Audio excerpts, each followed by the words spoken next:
The New York Mets have 4 top 100 prospects entering the 2025 season. And what's the latest on Pete Alonso? Welcome in another edition of the Bleav in Mets podcast. Chris Schubert, Jack McKessie back with you once again here on the show. It's been a little bit. We've allowed the news to breathe a little bit. We allowed Amazing Day to come and go. And now we've got a lot to update you on. And we are going to talk a little prospects here on the show. Jack, how are you, my friend? I'm good, Chris. It's been an interesting few days, especially with some of the comments made on Amazing Day, but we'll get into it in just a little bit here. Yeah, there's a lot. There's absolutely a lot to get into from just that day in particular and some of the updates that we've gotten since then. And before we update you on Pete Alonso, I've got to update you about Bet Online, the world's most trusted betting platform and your number one source for online betting in 2025. Whether you're a seasoned fan or first-time bettor, BetOnline is your ultimate game day companion with the largest selection of odds on everything from football, the NBA, college basketball, to NHL and the UFC. BetOnline is your number one sports betting source for the new year. Every touchdown to three-pointer and hat trick, BetOnline has you covered with odds, stats, and more for every game, every play, and every win. BetOnline, the game starts here. We have to start with Amazing Day. I think that's the only place for us to realistically start because it was special. Jack, it was insane. The day itself was cool for fans to get that experience, to hear from the players, to have the meet and greets, to do all of that. But truthfully, nobody cares about any of that. The thing that everybody took away from that day is what Steve Cohen said, because Steve Cohen said stuff you don't hear an owner say. And I'm a pro wrestling fan. I've seen people go out there and they get booed and then they turn it into cheers by the end of their promo. It's the job that Steve Cohen did, going from being booed and the "We Want Pete" chants to all of a sudden being given a round of applause by the time he was done, is a masterclass. And so I will just leave it up to you and we can go wherever you'd like to go. Yeah, so I think the main pull quote that we can take from this is the one where he said, "This has been an exhausting conversation and negotiation. I mean, Soto was tough. This is worse." That says a whole lot right there, Chris, because obviously Juan Soto is still the move of the offseason for any team. Obviously for the Mets, 15 years, $765 million is by far the biggest contract given out this offseason, and still obviously reigns as the biggest contract in North American sports history. But to say that pales in comparison in so many words to what's going on with Pete Alonso right now is really telling. And I'm a little surprised to hear him, one, admit this, but two, to even have this sentiment, because it says a lot about how important that Alonso is to the team and also how poorly the negotiations have been going, I think.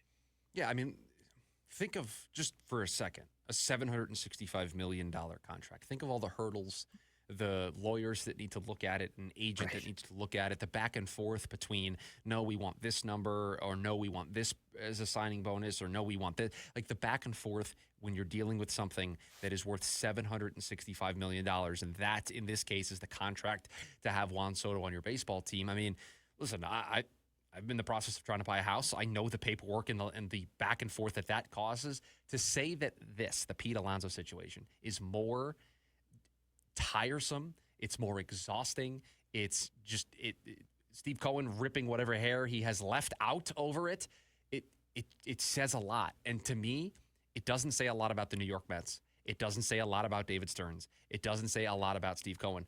It says a lot about Pete Alonso. Like, that's, to me, the takeaway here, is that this is a bad indictment on Pete Alonso. You very rarely see an owner get up there and say, the deals that they're presenting to us, they're lopsided towards them, and I'm not going to do them. Like, I'm not going to do this. We've presented a fair offer to Pete.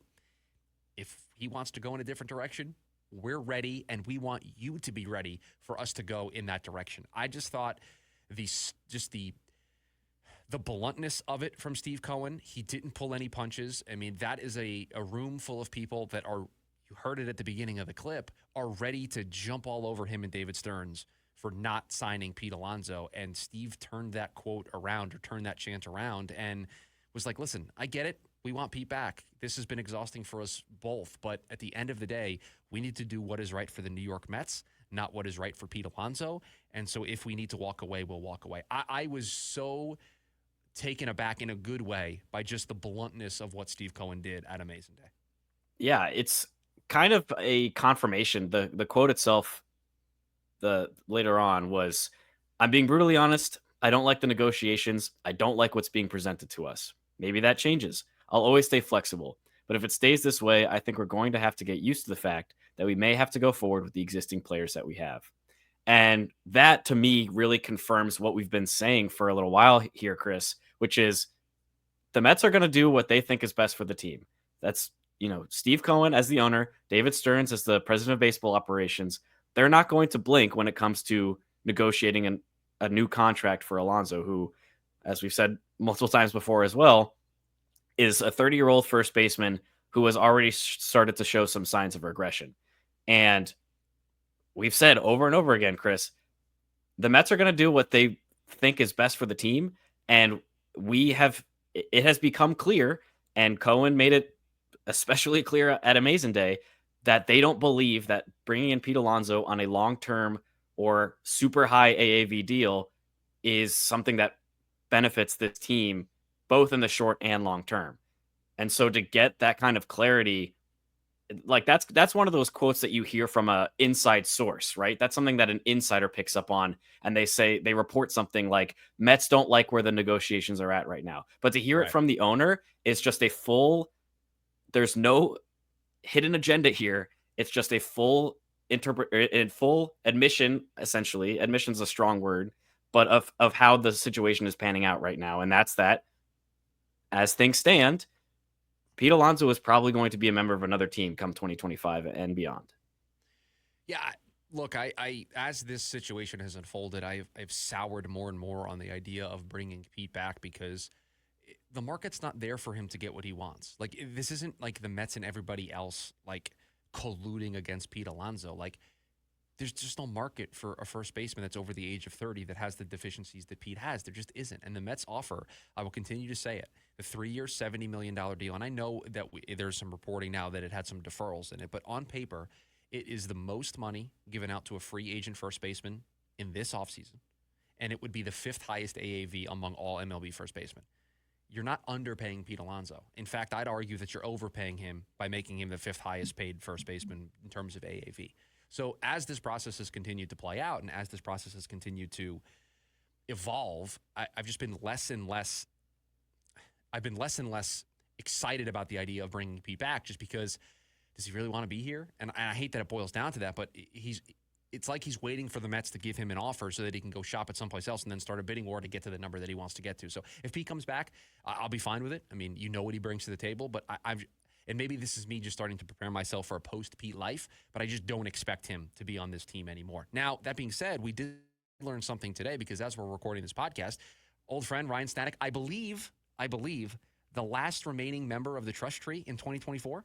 Is that correct, Jack? He was the last remaining member of the trust tree in 2024, I believe. I think it was him. Reed Garrett was on there for a while. Yeah, but playoff time, when we got to the playoffs, right? Edwin No, Diaz I was think removed a couple of times. We took him off the trust tree multiple times, and the one guy we kept coming back to was Ryan Stanek. He's in the trust tree. I mean, that game 5 branch at one point. That game 5, 2 and a third, maybe. I can't fully remember what exactly the number was, but he got a lot of outs. Unbelievably electric performance from him, and I think it's good to see him back. But Chris, we can pivot this in a way that still connects with the Pete Alonso negotiations. That's exactly what I was going to do. Yes, please Martino put out a story today after Ryan Stanek re-signed with the New York Mets, a deal that's going to pay him about $4 to $5 million, and some incentives in there as well. And I think that's it for David Stearns with the bullpen. He's always going to add some obscure name that none of us have even heard of to add to the bullpen is on a minor league deal. But I think in terms of the big name targets for this team, it's done.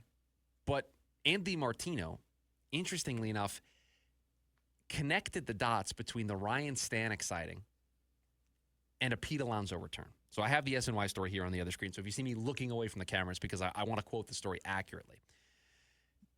But the main point of the piece from Martino is that if the Mets are going to sign Pete Alonso now at this point, they are going to go above where they thought their payroll limitations ended, that they were not going to spend, like the Dodgers are spending, that they had a number in mind before the offseason of, hey, we'll spend over the taxes, but we'll spend to this number. And they had that number in mind. Going to Pete now and signing him would take them beyond that number where they feel like they were comfortable. And so here's what Martino said in his piece. The team pivoted almost immediately, agreeing to terms with outfielder DH Jesse Winker and reliever AJ Minter. Factoring in budgeting for the injured list, that took the team's projected payroll into the low $300 million range, league sources say. Add to that the standard in-season and trade deadline budgeting of $10 to $15 million, and the Mets already have to allow for approximately $310 to $320 million, and that is without Alonso and the utility infielder they are seeking, end quote.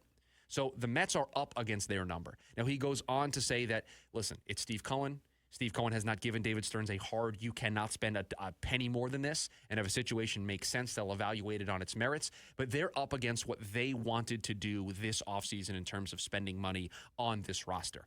But there was an idea of them going to Kenley Jansen instead of Ryan Stanek. But Kenley Jansen was going to cost more than Stanek would. So the dots that Martino is attempting to connect is, did they pivot to Ryan Stanek and get a cheaper reliever to round out their bullpen because they are trying to, penny pinch is such a bad word to use involving Steve Cohen because that's not what this is, but maximizing the room they have left because they think a Pete reunion is in the cards. Listen, I know earlier I said that I was kind of done with Pete, and if he came back, I'd be fine with it, but I'm just starting to kind of accept the reality. Truthfully, if he comes back and they sign a deal and he's here for the next couple of years, like, great. When opening day starts, Pete Alonso, New York Met, like, let's go. Like, let's do this. This has just been, it just hasn't been fun. It hasn't been fun for Pete. It hasn't been fun for the Mets. It hasn't been fun for the fans. None of us have had fun at all. But the more time that goes by and the more that he doesn't find a suitor, I do think he's just going to come back home at some point. Like, if he's going to take a bad deal, I think he just takes the bad deal with the Mets. Yeah, for sure. It's just hard for him right now because, and we've talked about this before as well, there aren't a lot of other teams that need a first baseman because so many of them, when the offseason started, have already either signed one or traded for one. And when it comes to being a player like Pete Alonso and being one of the last free agents standing, in terms of, that top-ish tier, it's really just him and Alex Bregman at this point. And a lot of the signs are pointing back to at least Bregman going back to the Astros, them figuring out something. Jose Altuve just said that he's willing to play in the outfield. So I would love to see that. But I saw that story the other day, and I'm like, fascinating. But I want you to do that because I need to see if that works because I don't think it will. Right. Like, but it's the reverse Mookie Betts. Like, Mookie Betts went from the outfield to second base. This is going from second base to the outfield. Like, this is the reverse Mookie Betts, and you don't do the reverse Mookie Betts when you're an undersized, older second baseman. Like, it just doesn't make any sense to me. Right. I won't say Jose Altuve is worse than Jeff McNeil, but Jeff McNeil has a lot more versatility, I think. And you already are if you're gonna play Yordan Alvarez in the field at all, you're gonna stick him in left field and just stick him by the Crawford boxes. So Altuve is gonna play right. Listen, I know the Astros outfield is very bad, and if you don't know this, go look at the depth chart for the Astros in the outfield. It's not very good. So I understand why this is a thought in the first place, but I just don't see how that ends well. Sorry, I completely sidebarred us there, but I just don't see how Jose Altuve moving to the outfield is a net positive for the Astros in 2025. No, you're good. I think to that point, though, I think the Astros, or him saying that, is an indication that the Astros are considering what their future looks like if they do bring Alex Bregman back, having just signed Isaac Paredes, or rather traded for him. They traded for Isaac Paredes, signed Christian Walker. Like, if they bring Bregman back, he can't DH because, again, they have a Yordan Alvarez problem then. Right. And then they basically would have to play him at second base, and then that's where Altuve moves to the outfield. So they would be under a bit of a roster crunch if they decided to do this. But it's funny to me, when they traded for Paredes, I thought that was it. Like, I thought Bregman was gone because they were also interested in Nolan Arenado, and the pieces didn't fit there. So I'm surprised that they're circling back to that. The Mets are officially out on Alex Bregman. Like, they're not going down that pathway anymore. I don't think there's a big move left for the Mets to make unless there's a surprise out of left field starting pitcher that shakes loose for them to add to their rotation. You want to talk prospects? Because we teased it. This is not the prospect episode that we've been teasing for everybody, but I do think this is a fun story for us to close the show on. Sure. Yeah, I was just going to finish up my thought there, which was the fact that Pete Alonso and Bregman are the last two standing, and the fact that there are two very likely homes for them, the Mets and the Astros, for Bregman rather, and Bregman's going back to the Astros, which more than likely, which means Alonso really only has one place he can go because it's at least it seems like that at this point because of the Blue Jays what the Blue Jays have done with Santander, that big contract, yeah. And now that Alonso is still on the market and there's not, even if the Mets are not willing to spend as much as he was hoping, it kind of seems like with this Stanek deal and the money that they're willing to spend, that it will just end up that he'll go back to the Mets on a much smaller deal than he wanted to begin the offseason. But yes, Chris, let's pivot to the top 100 prospects that the Mets have on in their farm system.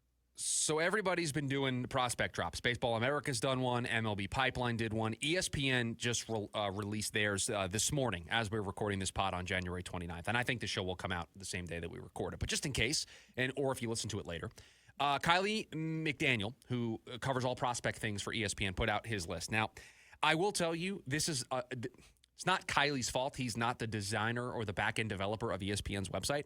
But every other place that does this, I can sort it by team, and I'm able to just see I can't with the Mets. Like, I can click on the Mets, and it shows me their highest ranked prospect, but then I have to scroll through to find their next one. So just the definition of a first world problem. So if I screw this up, apologies in advance, because I'm going to have to do some scrolling on the fly. But we will start, because the Mets had 4 prospects ranked in the top 100 for Kylie and McDaniel. And not to spoil too much, but I think all 4 guys could be contributors in 2025 in some capacity, potentially.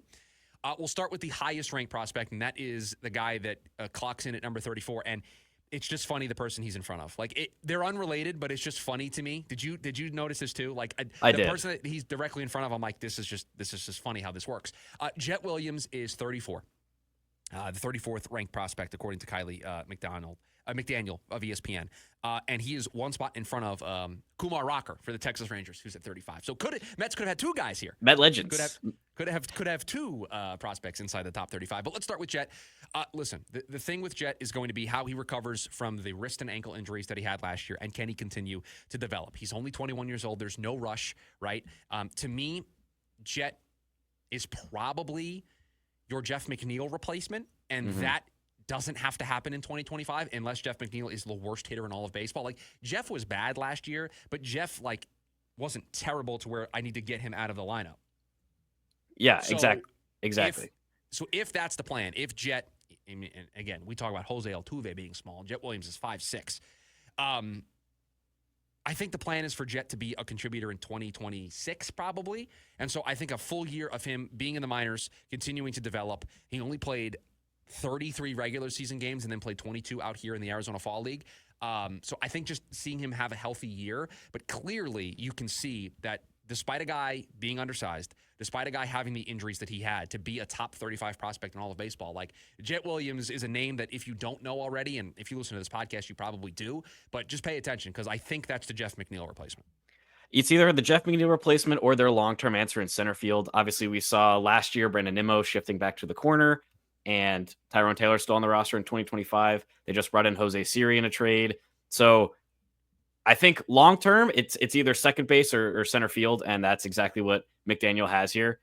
He's got a lot of speed, which is good for a center fielder. He's got a solid arm, and according to McDaniel, good, not great hands on the infield, which makes him a better fit at second base for if you were to stay in the infield. And he is the only top 50 prospect that the Mets have on this list. But if we move on, Chris, the next player down at number 62 is... Yeah, you talking allowed me to scroll and get set up for this, so I appreciate you filibustering there for me. The 62nd prospect in all of baseball, according to Kylie McDaniel over at ESPN, and this is a household name at this point, Brandon Sproat at 62. And look, I think he's going to be in the big leagues this year. Yeah. I think he would have been in the big leagues last year if the Mets wanted to get off of their position of not promoting a guy twice in a year. Stearns talked about that. I forget when in the season it was, but he joined the SNY booth, and I remember him talking about Sproat in particular, and talked about, like, listen, like, we don't like to promote guys 2 levels. Like, that's just not something we're comfortable doing. And so I think if it wasn't for that, Sproat would have been up last year, like, and he would have been in the rotation. That's how good he was in Double-A. And so now I think he's going to start the year in Triple-A with Syracuse. And I think if there's an injury or one of these back-end moves that this team made to try to shore up their rotation doesn't work, Brandon's the first guy that's getting the call. If you thought Christian Scott was exciting, I think I'm more excited to see Brandon Sproat pitch. Like, I am very excited to see him. And I guarantee you by the end of the year, he makes my early prediction, and maybe we do a predictions episode for this team at some point, but I think there's at least 10 starts in the big leagues for Sproat in 2025, at least. That's exactly what I was going to say. I think you can very easily envision a future in which the Clay Holmes experiment doesn't work out as, your 4 or 5 starter. And all of a sudden the Mets need another starter in the rotation. Guess what? Brandon Sproat's waiting, licking his chops in the minor leagues, ready to come up and contribute. We saw it, like you mentioned, Christian Scott last year come up in a limited capacity before he had a season-ending injury and performed really well for a guy that was probably a little underseasoned, frankly. And so Sproat is coming off of a really good 2024. And Chris, I don't know if you saw what Kylie McDaniel pointed out at the beginning of this. I did. I was leaving it for you. He is a power sinker slider starter. And goodness gracious, this fits the exact mold that Jeremy Hefner and David Stearns love in their pitchers. So I really like the 10 starts plus prediction for Sproat in 2025. I think that's really realistic, especially given the current state of the rotation and what we were just talking about with the Mets' probable lack of willingness to spend a whole lot more on a front end starter. So I think he definitely projects well for the 2025 rotation at some point down the stretch. But that moves us on to the third prospect on the top 100 from the Mets, and that is number 67, Ronnie Mauricio. I didn't have to scroll far for this one. Ronnie Mauricio was just a few spots down. And maybe a hot take. I don't know. Of the 4 guys that we're going to mention, I think the guy that has the most potential to impact 2025, and the reason why I think he's the guy that excites me the most out of this group is because I think we forgot about who Ronnie Mauricio was as a prospect. Like, I think we forgot what he was. And I'm talking before he was called up for that brief stint in the second half before last year, right? Remember, he came up at the end of the year and had a handful of games with the Mets and showed you the bat speed, showed you exactly why the Mets think as highly of him as they do and why he is considered around baseball one of the best prospects here, the 67th. And then he tears his ACL and misses the entire year. And listen, when it comes to baseball in particular, and there's 162 games, and it comes to prospects, you have to be in the forefront of people's minds. And when you're out for an entire year, it's very easy for me to get distracted by Mark Vientos and Brett Beatty and Christian Scott and Jonah Luisangel Acuna and Luisangel Acuna and Drew Gilbert and Clifford and just everybody else that I'm keeping tabs on in the minor leagues, when every time we talk about Ronnie Mauricio, it's, he still hasn't done anything yet. Yeah, he's still rehabbing. Yeah, he hasn't done anything. And yet, we're talking about a guy that, truthfully, Jack, could be the opening day starting third baseman for the New York Mets. I think him, Beatty, and Acuna are going to battle it out. And if you're looking ceiling floor conversation, I think Mauricio has the highest ceiling. That bat speed is incredible. And I think I would be very excited if the season didn't have the expectations that this year has on them because they signed Juan Soto, because they were 2 games away from the World Series last year. I think I can get a little bit more excited about just put Mauricio at third base and let's just see how the year starts. But they have to hit the ground running. They have to find success early. They have the expectation of trying to compete in the division. And so you can't really afford to experiment and to tinker. But if you could, I would just stick Mauricio at third and just see what happens over a half season just to see. But that's how excited I am to see Mauricio back. I'm 100% with you. I have some memories from that cup of coffee in 2023 of some absolutely smacked balls off of Mauricio's bat. McDaniel in here talks about his plus arm, which is obviously good if he moves to third base from his natural position of shortstop. He's got the power. The only thing that McDaniel has as a kind of a couple things that he has as a takeaway: above average chase rate, flat launch angle. I think those are things that the Mets can easily work on, especially if they get him up early. Obviously, it depends on how that knee injury looks. We're going to see how early he's able to return in 2025. But I think right now, the Mets could very easily, with the current situation of Pete Alonso and open first base position, there's a very easy to envision a future with Vientos moving to first and Mauricio coming up whenever he returns and playing as the starting third baseman for the Mets. Yeah, I think if we get to spring and Pete's not on this team, I mean, truthfully, I still think they're going to give all these guys a chance to win the job and maybe tinker with their roster. And we'll see if Starling Marte is still on this team moving forward. And that leads us, I think, as a nice pivot to the next guy, the 84th ranked prospect, according to ESPN.com, Drew Gilbert, center fielder, 24 years old, left-handed batter for the Mets. And the interesting thing with Gilbert is last year I thought he was the perfect guy to be the Michael Conforto for the team, right? Like the midseason call-up to provide some boost to the lineup and just thrust in there. And that didn't happen for a variety of reasons. And now I look at the state of this roster this year, and this is a 24-year-old, like getting up there in terms of age for a prospect. And I've said it before, the Mets have 400 outfielders on their roster right now. I don't see a clear path for Drew Gilbert to get playing time right now. Now, that doesn't mean that injuries happen or they trade Starling Marte or Jose Siri and Tyrone Taylor. It just doesn't work. Or Jesse Winker struggles and they move Soto to DH, so they have a corner spot open to potentially try Drew Gilbert out there. There's a lot of things that need to happen before I see Drew Gilbert in the big leagues. And so it's just going to be, can you every single day down in the minors just to continue to force the issue? Can you put maximum pressure on David Stearns to be like, at some point, I'm not going to have a choice here. This dude's going to be lighting it up in AAA. He's going to be lighting it up in the minors, and I'm not going to have a choice. I'm going to have to try to find a way to get him onto this roster. That's really the thing for Gilbert, because the roster doesn't work in his favor, so he's going to have to force the issue and then get some breaks to go his way in terms of a spot opening up because the Mets trade somebody or somebody doesn't perform well or somebody gets hurt or just there's a way to open the roster. I mean, right now, as it sits, they have Brendan Nimmo, Jose Siri, Tyrone Taylor, Juan Soto, Starling Marte, Jesse Winker, Starling Marte. They have 6 outfielders on their roster right Jeff now. McNeil.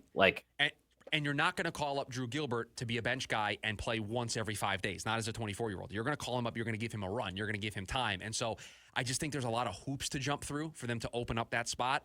But Drew Gilbert needs to force the issue. That would be my takeaway here for Drew, is if he forces the issue, then it's going to put the Mets in a bad spot, especially if somebody like Starling Marte, when given at bats, struggles.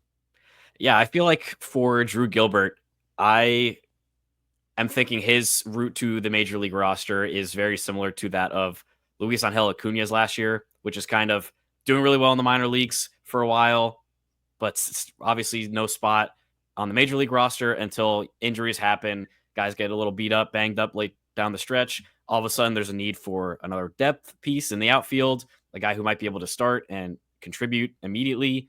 Luis Angel Acuña last year replacing Francisco Lindor at shortstop. This year, that could be Drew Gilbert replacing one of the plethora of outfield options. Starling Marte's on the older side. I could see him getting hurt.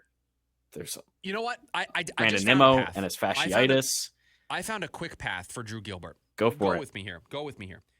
You signed Jesse Winker to be your left-handed DH, right? And he's going to play against righties. Sure. If Winker doesn't play, well, that's a 1-year deal. Like, I'm not going. I'll cut him. I'll sit him down. Like, I'll do whatever it takes. So if he doesn't play well or he gets hurt, just call up Gilbert and have him be the left-handed DH. He's going to play most days anyway. And it's not like Drew Gilbert's defense is something we rave about. He would be up for the bat anyway. So you can bring him up. So Jesse Winker's probably the quickest path for Drew to get to the big leagues. But again, like, Jesse Winker's a really solid bat. So I don't see that being the case unless he completely falls off the cliff. But that was just one quick way I thought while you were talking that he could get to the big leagues. Yeah, that's a good call. I think the weird part, Chris, about 3 out of 4 of these guys is just the injury questions from last year. Jet Williams had the wrist thing that kept him out for most of the season. Drew Gilbert had a hamstring that was keeping him out for a while. Ronnie Mauricio, we mentioned, had the torn ACL that kept him out all of last year. So this season, and especially early in the year, is going to be so important for those 3 guys to reestablish who they are as prospects. Because I think, frankly, you mentioned the lack of hearing about them can maybe let you drop them in your prospect list in your mind or whatever. Sure. I think that is a possibility here with Kiley McDaniel's list, that these guys deserve to be higher up and will prove that they are better prospects than they're listed at currently. But it's just a matter of a lot of them are injured and they didn't have full seasons last year to go off of. And I think that'll be really important for not just them, but the Mets evaluation of all of these prospects going forward. Yeah, and this is just one list. I know Keith Law just did his for The Athletic, and some similar names popped up there for the Mets. I think it was the same 4 guys. And sometimes Ryan Clifford pops into one of these lists. Just depends on how a specific evaluator views him. But those are the guys that are closest, I think, to contributing for the New York Mets in a big way in 2025. Listen, you're always going to call somebody up from the minors and add to the bullpen or have somebody have a spot start or whatever the case may be. But those are the guys that I think can have the biggest impacts the soonest for this team. And it's part of the reason why the Mets don't want to lock up their roster for a couple of years with Pete Alonso, and why I'm on record saying they are not picking up the option for Jeff McNeil. Like, I can tell you that right now, they're not doing that because they have these kids that David Stearns talks about all the time. We got to give these guys opportunity to play. Like, we can't just have all these prospects and then there not be a pathway for them to play. So roster flexibility is a huge thing for this team. I venture to use this as a segue to say the next episode we will do is our 2025 prospects that can make an impact on this team. I say that with the utmost of trepidation because you and I both know, Jack, and the listeners of this podcast at this point know that the moment I said that out loud, something is going to happen before we record the next episode to where we are not going to release that show. But I'm just going to put it out there in the universe. That's the plan. We are going to try to do that as our next episode. As always, you can get the show wherever you get your podcast. While you're there, please rate, review, subscribe to the show, share the show with a friend. You can also watch the video version of the show on YouTube. Jack McKessie YouTube channel. Shout out to the YouTube. There was a comment left on our last episode that was basically what are those called in colleges? A thesis. Like it was an entire dissertation. Yeah. In a good way, but it was an entire breakdown of something, like one little piece of information that we had in the pod. So shout out to the YouTube community and the people in the comments over there as well. But you can get that on YouTube. Just search up Jack McKessie on YouTube. Jack, where can the people follow you on social media? Please feel free to follow me on Bluesky if you're out over there at jfmcKessie.bsky.social, I Bleav. Okay. And I'll check for you. All of my latest takes, and I'll be posting the episodes of the podcast there as well. Trying to move a little bit further away from X. So the other platform. The other platform. The other platform. Yes, Jack, your Bluesky is jfmcKessie.bsky.social. I'm over there as well just because I've enjoyed posting more of just my Mets and Jets thoughts. I mean, obviously in my day job, I cover Arizona stuff. It's where I live. So it's nice to have just a one feed that I can just put all of my Mets and Jets and New York takes to. So if you want that, CRSchube, so CRSCHUBE.bsky.social. We'll put it in the show notes and we'll put it in the YouTube description so everybody can follow us there. But that's going to do it for us. We promise kind of the prospect episode the next time we are here with you. As always, let's go Mets. Let's go Mets.